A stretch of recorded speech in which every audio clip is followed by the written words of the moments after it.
Hi everyone, my name's Mark Walker and welcome back to SwitchUp. Redout 2 has quietly released for the Nintendo Switch. That usually means one of two things. It's either an incredibly good port or it's a mess. It's very rare that it's somewhere in between. What we all know within the Switch community though is that the name Saber Interactive is generally synonymous with decent ports and reasonable performance. So is Redout 2 on Nintendo Switch a worthy addition to the ever-growing racing lineup, or is it a complete wipeout? Well, let's find out. Let's first start with frame rates before we go on to look at visual quality, and then we'll have a look at the handheld performance as well. I'll go over the prices and a little bit about my first impressions of the game. Redout 2 is targeting 30 frames per second, which is unsurprising with the Unreal 4 engine. The team working on this one have done a reasonable job of managing to maintain that. As you can see from the frame rate graph, it's generally locked out at 30. The fluctuations you can see are more of a software anomaly, but they do give some indication as to frame pacing issues. And you will notice some of these. There are the occasional loading stutters, but thankfully these tend to be during cutscenes or some of the replays. However, you might experience it when there's a transition between land and sea. Anything really that requires a vast amount of textures to be loaded in quickly. Overall though, they have done a decent job across many different environments, but a few of them perform slightly worse than others. Now, when we look at the frame rates in handheld mode, as we've seen so many times before, it's an experience best played in handheld. The frame times feel better in handheld. I'm not entirely sure whether it's a product of the size or perhaps there's just more optimization, but for handheld players you're going to be really happy with the way it feels. Now, visual quality, well, it's an Unreal game on the Switch, and as such you can expect a large amount of blurriness. Certainly when you're playing in full screen on a large TV. It's almost par for the course now that it uses some form of dynamic resolution scaling to maintain the frame rate, but ironically the very first stage that you play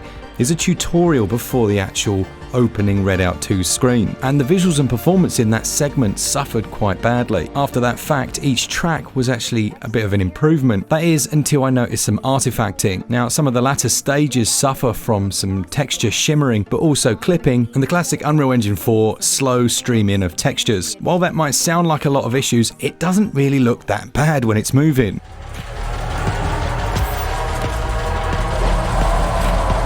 Quite a few effects are still in place. There's some nice shadows, some good reflective qualities on surfaces, but it's a significant downgrade from its other console counterparts. Now, as previously mentioned, if you are buying this for handheld play, you're in for a better experience. Shrink all of that down to the screen and things look crisper. It translates better to that play style, and even though it's quite possibly the fastest game ever created, I found it easier when playing in handheld mode. Redout 2 on other platforms is a beautiful game. It makes the most of some of the more advanced Unreal effects, and Redout 2 on Switch, well, feels like the Switch version, let's be honest, but it's passable. The most important part is performance, and that's generally okay. Now, what I can't attest to are some of the other bugs and glitches that were experienced upon the initial launch on other platforms. Things like clipping through the scenery, they were all too present upon initial release, and playing through around 10 to 15 tracks, I haven't had any of that. It also feels like a relatively stable build, that is to say, it doesn't crash all the time. And in fact, I haven't experienced any crashes so far. Now, I did mention the texture streaming issue that occurs with Unreal 4 engine games. It's most notable when you're choosing different vehicles. I think it would have made more sense to have them slowly fade out and fade in fully materialized rather than gradually grow when you switch to them. It just doubles down on the lack of performance under the hood, and the image quality of them when they are there,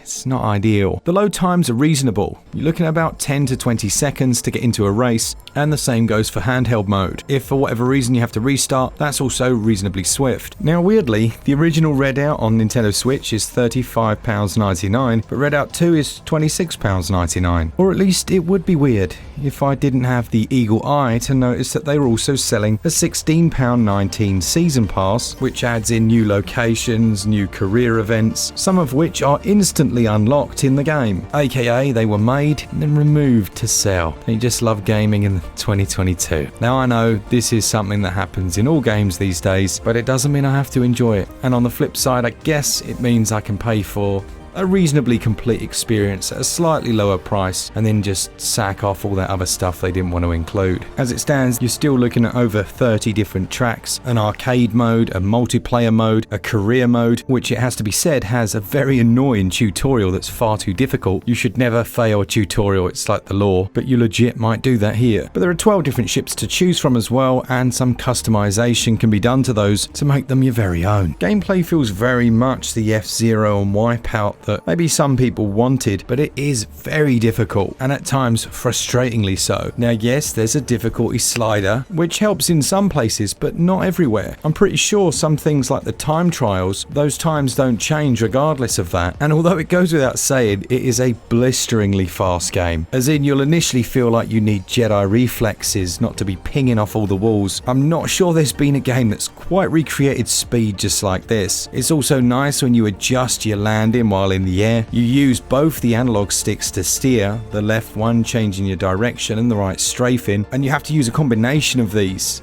to get around the tracks. There's also an air brake you can use, but as the tracks go on, they get harder and harder, and eventually you won't be able to steer the same way. You'll actually have to counter steer, so you'll be drifting right with one stick and then moving with the left, and there's a lot of skill to getting very good at Redout 2, which for racing fans is going to be a real boon, but there's a lot to master here. And when you're racing, pulling a trigger, using the L bumper to boost, using the R bumper to super boost, and then you hit a jump and you've got to then use the D-pad to level the ship out. It's all a touch finicky for my liking. I think you'll probably know already if this one's for you. I'm enjoying it, but I need to put a bit more time into it yet. As far as the performance goes, well, 30 frames per second, classic Unreal Engine, texture streaming, a few stutters here and there, but generally okay performance in docked and handheld mode, and image quality that looks like the Unreal Engine on Switch. Not the complete disaster I was expecting though, honestly, with that sudden release. As always with these performance reviews, there won't be a score, but you can leave any questions down in the comments and I'll do my very best to try and answer those. I'm sure there are ones that I've forgotten about. Thanks to all of you and to our patrons, and well, if you enjoy the content then consider sticking around. For all things Switch, all the time, keep it Switch up. Cheers guys, see ya!